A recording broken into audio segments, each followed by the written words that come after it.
Hello, I'm Jim Cornwall, and this is the WalkingPost.com podcast.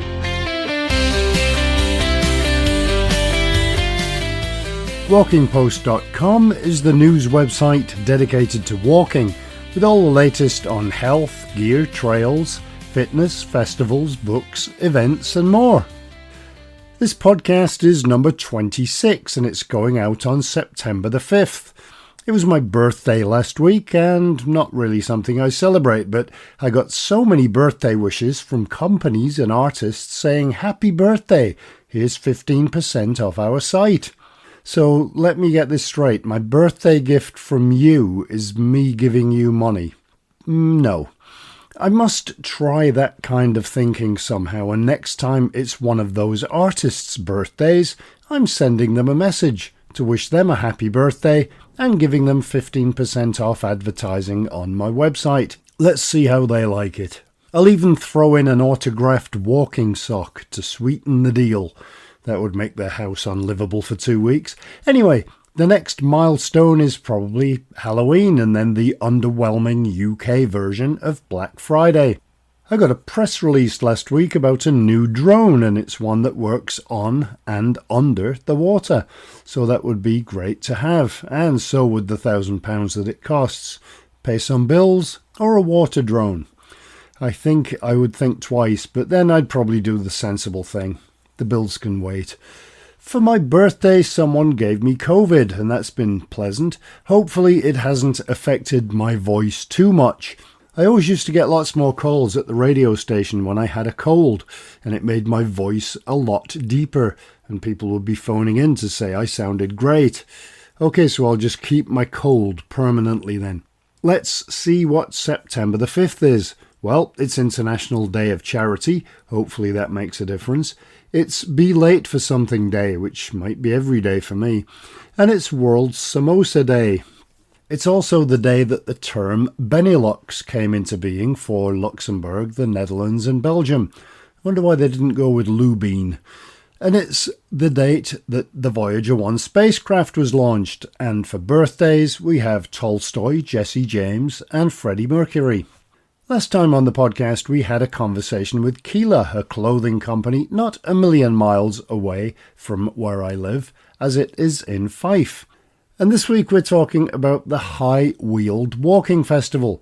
But of course first we will have our usual brief-ish look at some of this week's articles on walkingpost.com.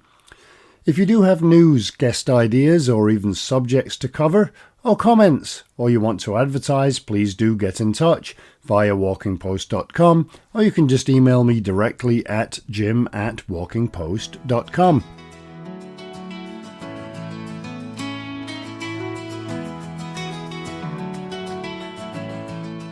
Okay, let's go through some of the headlines of the news articles you may have missed that we had on walkingpost.com this past week. Hopefully you're reading some of these and not just waiting for that weekly recap. We kicked off the week with an article on the High Weald Walking Festival 2025 programme, which is good because that's this week's podcast interview. Aurora introduced its junior heated apparel line. Never mind juniors, I could use some of those. Not quite yet, but soon. And there has been a £20.7 million boost for walking, wheeling and cycling schemes in Greater Manchester. The South Hams Way is set to open. In Scotland, Hoyke's new active travel network is connecting local communities, and Pennsylvania has launched what is a superb state parks resource, and that is to help hikers experience the state's 1,700 miles of trails. Bookings can now be made for the Saltmarsh Coast Walking Festival. We had an article on the so-called fabric of the 21st century, and you can read all of these and more at www.walkingpost.com.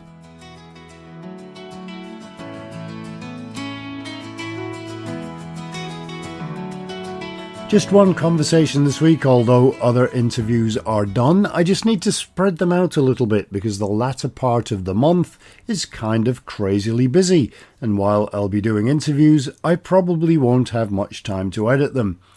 As I mentioned in the news, the High Weald Walking Festival is coming very soon, and it sounds great. It's nice to have festivals this time of year to look forward to. To give us the lowdown on the High Weald, we had a really nice chat with Lucy Bowyer, Community Engagement Officer at the High Weald National Landscape Partnership. Thanks for joining us, Lucy. It's great to have you on the podcast. Wonder if you could start with a location fix and a bit of information on the High Weald itself. Okie dokie. The High Weald is one of the UK's national landscapes. There's 46 national landscapes across England, Wales and Northern Ireland. The High Weald is the fourth largest. It's a very big area and it spans across from Kent, across Sussex, east and west and into Surrey. So the High Weald is an amazing kind of example of a medieval landscape. There's rolling hills, there's sandstone outcrops. It makes for lovely undulating walks, up and down, the brilliant views. Lots of woodland. It's about 30% wooded, so there's a lot of ancient woodland as well. So with that, you get wonderful wildlife. So yeah, lots to see in the High Weald. Yeah, there's rare stuff there as well, isn't there? There's rare flowers and that kind of well, all over there is really. But yeah, so you've got really nice sort of meadows, lowland heath, which is a really rare habitat now. So some heathland plants, some heathers. And then you get sort of unusual spots. So places like Hastings Country Park has got some unusual climates and it's got some areas where there's interesting what we call bryophytes and mosses and liverworts and things. So unusual plants because due to the landscape providing wet gills and rocky outcrops and things, that you get these weird little microclimates. So you get these wonderful plants associated with that. So there's a walking festival. This isn't the first one. No, so this is the 8th High Weald Walking Festival, and we're hoping it's going to be obviously bigger and better than all the last 7 walking festivals. It's been a programme of walks over a period of 9 days. So we start on the 13th of September, which is a Saturday, and we go for the whole week and end on the following Sunday, the 21st of September this year. And over that time, there's 59 walks this year, which is amazing, way more than last year. We've just had some really great organisations come on board and start joining the programme. So we've been able to offer further walks. The Walking Festival is a partnership between my organisation, the High Weald National Landscape Partnership, and the Ramblers. And the Ramblers are amazing. They're an amazing organisation. We've got several local groups that are involved in organising and planning and leading walks for the festival. It just couldn't happen without them. But in addition to the Ramblers and some of these much longer walks that might, take up the best part of your day, we involve local organisations as well. So, for example, the Kent and the Sussex Wildlife Trusts are involved, RSPB. There's walks at lots of different partner organisations, like there's an individual charity called the William Robinson Grave Tie Charity. So there's all sorts involved offering walks across the High Weald, and some of those other walks are sort of maybe shorter and more specialised, with an employee that can give a real insight into how that organisation is managing their area of the High Weald.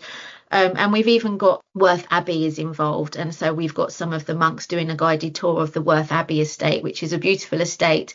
And then they're very generously inviting people to attend their prayers afterwards if they wish to. So, it's an insight into areas that perhaps you wouldn't necessarily get at other times. You said 8 years. That must have gone across the COVID years. Was it cancelled then? No, do you know, we were so fortunate. We didn't cancel, but we were able to kind of still keep the momentum of a festival presence and encourage people to go out on self-guided walks. But we had to obviously stay outside and book and limit the numbers of people that could come. But we certainly carried on. We certainly had a presence throughout all of those years. When you look through the list of all the festivals around the UK, it seems to be kind of late spring, a little bit of early summer. Is there a reason why this one's a little bit later than some of the others? I wasn't involved in making that decision 8 years ago, so I don't know if there was a reason then. But from my perspective, being involved in organising it now, First of all, if lots of other festivals are spring and summer, we're not competing with those. Ours is people might have a freer diary. The area that we live in is really popular for tourists a lot of the time, but September is a great month because once the children have all gone back to school, people without children at school are free to go on holiday and not be surrounded by children off school. So that's a really popular time for visitors to come to the area as well, particularly in our coastal region. We get lots of visitors from the UK and overseas at that sort of time. But seasonally as well, it's a wonderful time of year to get out walking. You don't quite know what's going to be in store. It could still feel like summer and you're out in your t-shirts and shorts and enjoying a really sunny walk, but it could be the start of autumn and everything changing, which I love those kind of changes into new seasons. And this morning, taking the children back to school for the first day this year, they're kicking up leaves on the lane outside school because the leaves have started to come down. So that could be a really lovely time to go for a walk as well. That's probably the biggest thing that I missed moving to Canada and living in the US was 4 distinct seasons that we get in the UK. Absolutely. Yeah, I agree. And to me, I've sort of worked in nature and conservation for most of my working life. And I studied conservation and I studied sort of habitat management. And initially, when I was younger, I would have dreamt of going and working overseas, on the plains of Africa or something. But the more I got to know British wildlife, I thought, where else can I be where we have these 4 really distinct seasons with such amazing changes that come with that? And the wildlife changes all the time. And actually, I'm a bit of a bird lover, and September is an amazing time to get out and see birds leaving, new birds arriving. Lots of things to look forward to in September. What kind of numbers do you get and where do they come from? Yeah, so last year it was brilliant. We had 40 walks, so significantly less than this year. But of those 40 walks, we had about 600 participants. So that's an amazing kind of number of walkers out enjoying our landscape. And so obviously we've got more walks on this year. And so we would hope that number will increase again. In terms of where they come from, obviously we do get local people because a lot of the festival walks are on a weekday and in the daytime and when some people would be at work, but we have 2 weekends, so 4 days out of that. Hopefully people would be available and other people would be available as well. But yeah, so people could come from anywhere. So we might get people from Kent, Sussex, Surrey, but also people, as I said before, like to come on holiday to this area in September. And we have some people that have commented before in their feedback that they've planned their trip around coming for specifically to cover that period when the festival is on so that they can take part in some of the walks. And we've had overseas walkers as well. So I know last year I led a coastal walk, and we had people that just happened to be on holiday, did a bit of a looking what's on today, saw our walk and came and joined in. So they not only got to have a lovely sunny walk around a really nice nature reserve, but they also got to learn a little bit about the High Weald, and hopefully that made them want to come back again. So what's in store for the new and expanded 2025 edition? Okay, so we've got a really good kind of geographical cover across the whole area. Like I said before, it's a really big landscape, so there's a lot of places to cover. So we've got a really good geographical spread. We've got lots of partners involved. We've got the RSPB, we've got the Wildlife Trust that I've already mentioned, Buchan Country Park, the Kent High Weald Partnership. So there's lots of different wildlife experiences to have. One of our new partners, TCV, are leading or involved in organising volunteer-led a walk programme called East Sussex Health Walks. So they've come on board this year, and we're promoting their health walks as part of the festival. And a lot of those are in more urban areas or on the edges of the High Weald National Landscape. So they are much shorter walks, sort of for beginners or people that are perhaps not able to walk as far any longer. And they're just shorter walks of like an hour and a half. And they're very much focused on being sociable, chatting as you walk, so your well-being really. So there's lots of different kind of walks this year. Do like themed walks? As well as the wildlife, we've got the, like I say, the well-being is a big theme this year. We've got a wonderful walk in Mayfield which has lots of the characteristics of what makes the High Weald a protected sort of national landscape. You can see a lot of those characteristics from Mayfield, and it's a short walk, but it's with a poet, Jemma Borg. She's an award-winning poet, and she won an award a couple of years ago with the National Landscapes Association for a collection of nature-based poetry, and she's been commissioned to write a poem specifically for the High Weald National Landscape, and she's produced a wonderful poem called Humans Need a View. So we're doing a walk with Jemma around that area, looking at the landscape, finding a wonderful view, and going to the area that inspired kind of Gemma's writing and listening to her read her poem. So that's a new theme for this year. But yeah, there's lots of different themes. Ashdown Forest have a lot of walks, so people that live in that area or people that would like to kind of know more about that area, obviously it's a very well-known part of the High Weald, mainly due to Winnie the Pooh. So there's lots of walks around Ashdown Forest. There's something for everybody, literally, this year. Does it go down as far as the channel? You've kind of got the High Weald, and we get to Hastings Country Park.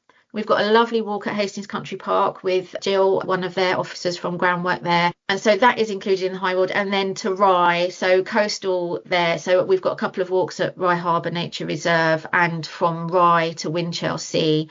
And there's a few that you can reach by train as well. Rye's got 2 walks that you can get public transport to, Wadhurst, Balcombe, that's another one you could get the train or the bus to. So yeah, we're trying to kind of make sure that there's as much accessibility for people as possible. And with some of these wellbeing walks as well, they're on maybe flatter terrains or better paths for people that might have mobility issues as well.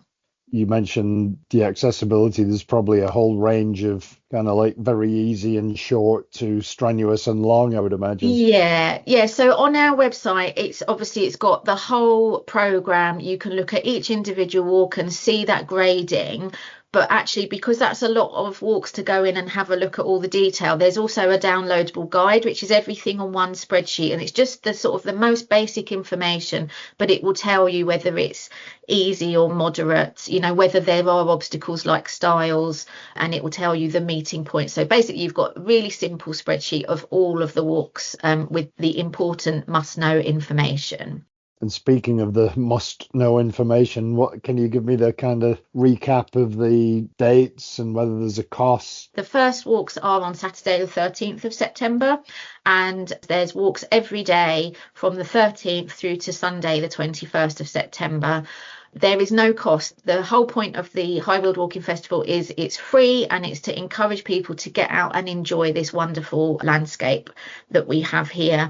All of the walks on the website, the information is there to tell you how to join, where to go, what time to be there.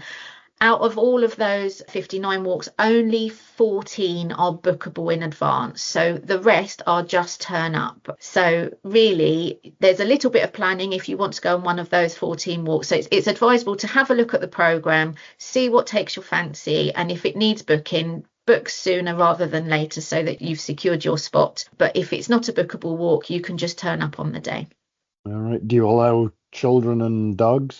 Yeah, so some of the walks will say no for dogs or children, but a lot of them are very family friendly, child friendly. There's 2 specific sort of family friendly walks on the first weekend of the festival, one on Saturday the 13th at Rye. Also, you're able to reach that one by public transport, but that's a family-friendly walk out to part of Rye Harbour Nature Reserve, Camber Castle, and some wetlands there. So that's a nice family walk.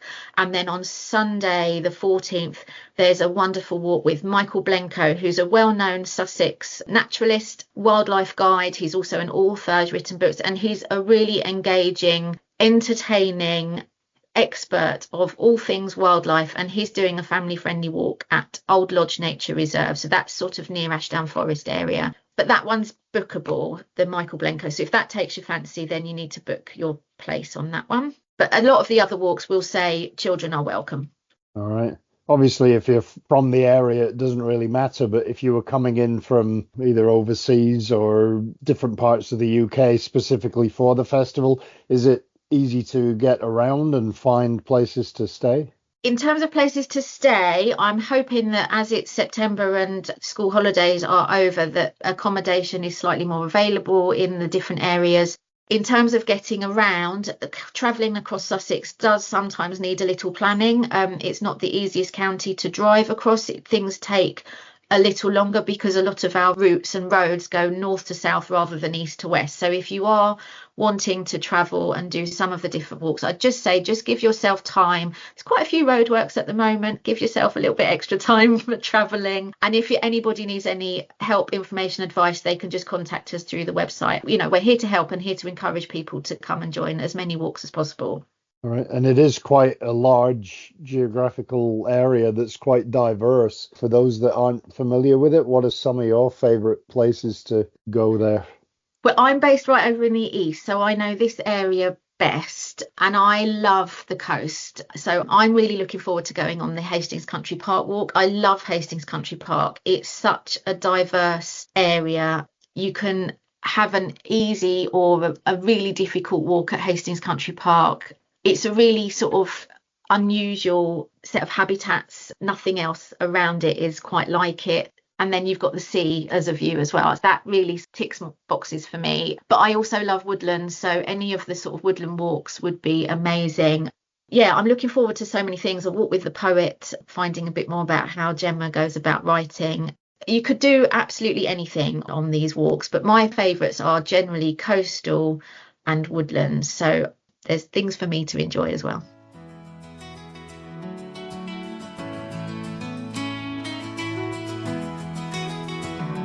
It's a great place, the High Weald. We used to live not that far from there in West Sussex. It's got some very diverse scenery, unique woodland, and as you heard, it's the home walking festival for Winnie the Pooh.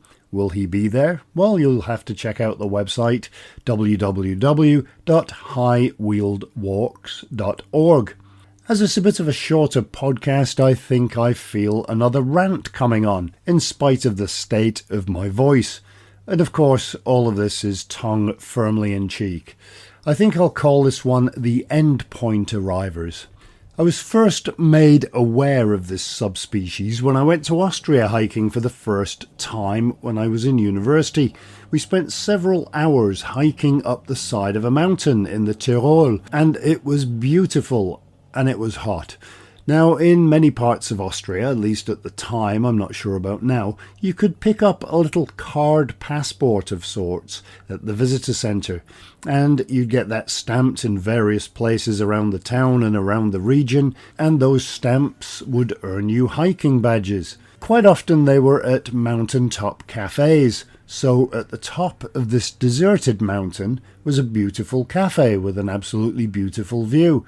And with no one else around, being a little bit muddy and very sweaty, it didn't matter. Well, that was until we went in through the door for Schwarzwaldtorte, which is also known as Black Forest cake, and lots of water. The place was teeming with what I call the endpoint arrivers, a bus tour full of fresh as daisies German tourists with not a drop of sweat in sight. Of course, they're all eating the cake, which is now all gone, and for some reason that I can't figure out, they're all dressed like they've just come off a hiking company walking gear catalogue shoot. They've conquered the 5-yard incline from the coach park on the other side of the mountain to the cafe door. One particularly rotund man even added insult to injury by asking me if it was a tough walk. And then he went for the throat by asking if I could take a photo of him and his group outside so they could look like they climbed it. He's lucky I didn't hurl the camera into Switzerland. Now I want to extend that thought to the US. There it's a different kind of endpoint arriver. Here you'll go visit a national park, and in the US a lot of them are very sensibly arranged for tourists, so there are lots of trails, and there's lots of parking.